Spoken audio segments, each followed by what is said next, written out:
Salvage radiation occurs after men have already had prior surgery for the prostate cancer, but have subsequently suffered a recurrence of their disease.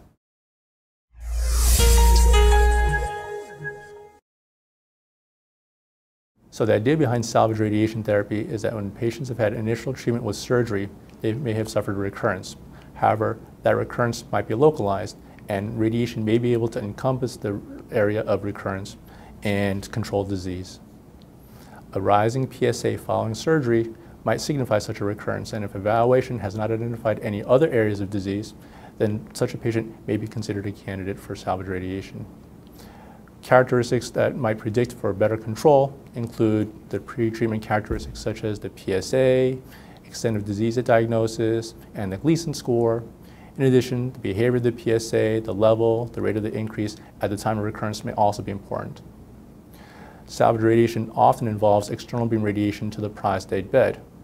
It is not clear if adding the pelvic nodes as well would be important. Similarly, it is also not clear whether or not adding hormonal therapy to salvage radiation is of clear benefit.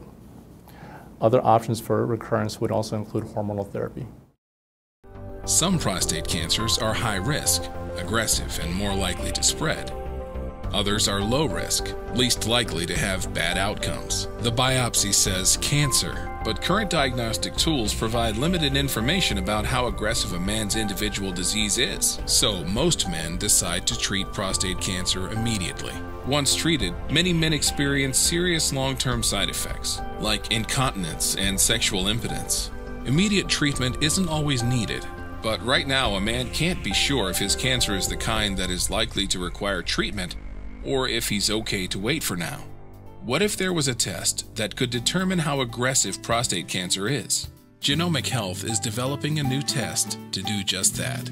By reviewing the underlying biology of the tumor and using genes from multiple biologic pathways, the test can predict the aggressiveness of prostate cancer when diagnosed, allowing a man to make a more informed treatment decision with confidence, taking care of himself with more information and greater peace of mind.